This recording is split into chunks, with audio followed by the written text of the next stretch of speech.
Hey everyone, and welcome. Get ready for a deep dive into the mind of G.K. Chesterton. We've got a stack of his essays and fiction here, ready to go. And let me tell you, this isn't just some dusty old history lesson, folks. No, not at all. Chesterton had this way of writing. It's like he's speaking directly to us today, even though he was writing over a century ago. Right. His observations about human nature, about society, they're so sharp. Okay, so I gotta admit, one thing that just jumps out from everything he wrote is his wit. The man was a master of paradox. Oh, absolutely. He could twist an argument on its head, make you see things from a completely different angle. But he wasn't just about clever wordplay, right? Yeah. He was using that wit to critique the world around him. Exactly. Take his essay on anonymous journalism, for example. He wrote that back in the early 1900s, long before the internet. But man! It's like he could see the future.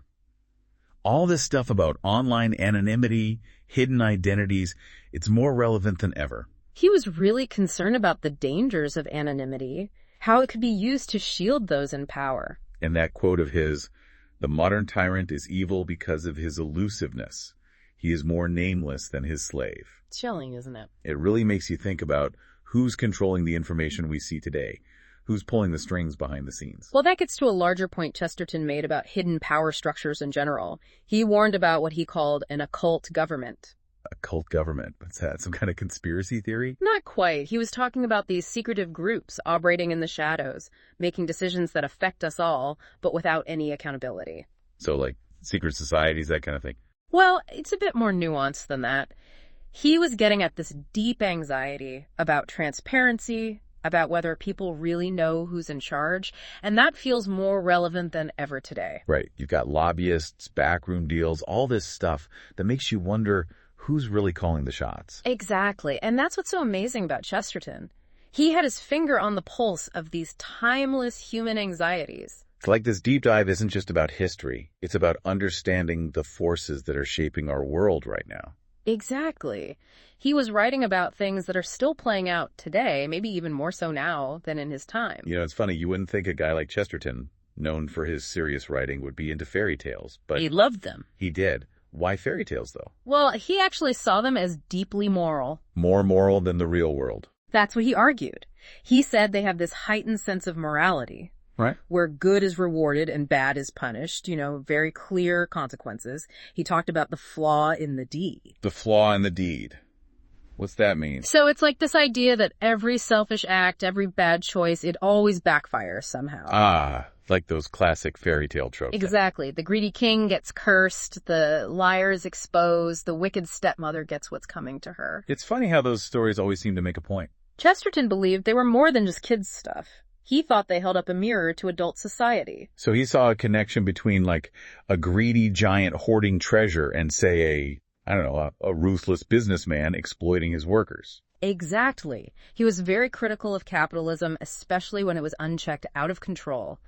He saw the same kind of blind ambition in those fairy tale villains as he did in some of the powerful figures of his day. It's like he's talking about all the stuff we see today.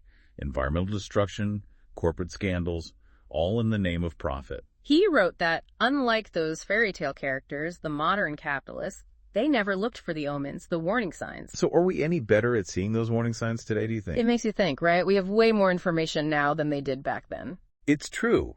But do we always know what to do with it? What to look out for? It makes you think. What about you?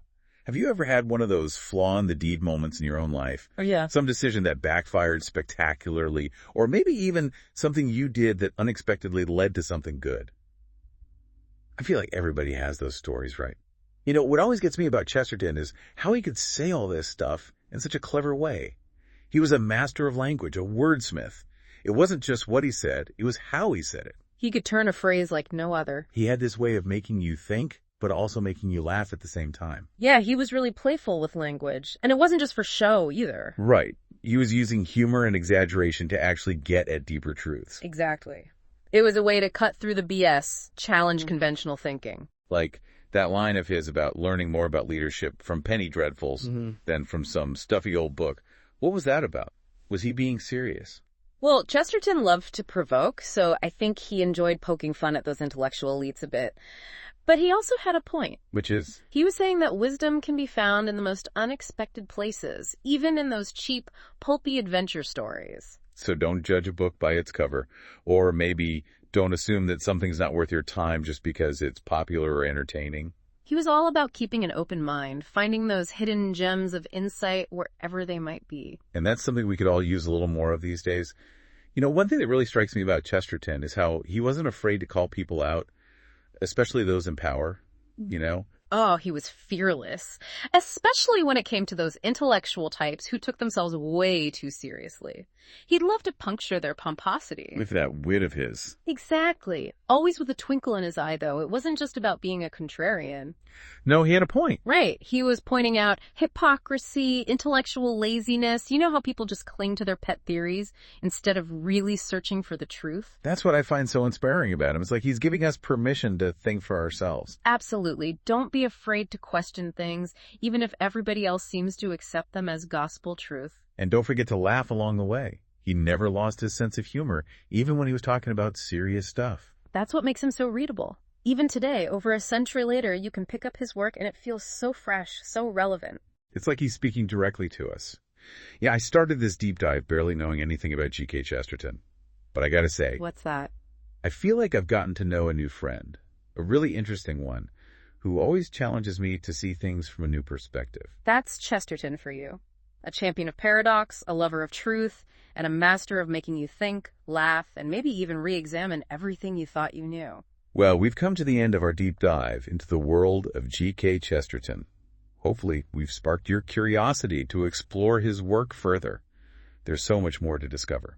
And as you navigate the complexities of this crazy world, maybe you'll find yourself, like Chesterton, looking for those little omens, those signs along the way. The ones that point toward a better, more compassionate future. Thanks for joining us on this journey. Until next time, stay curious.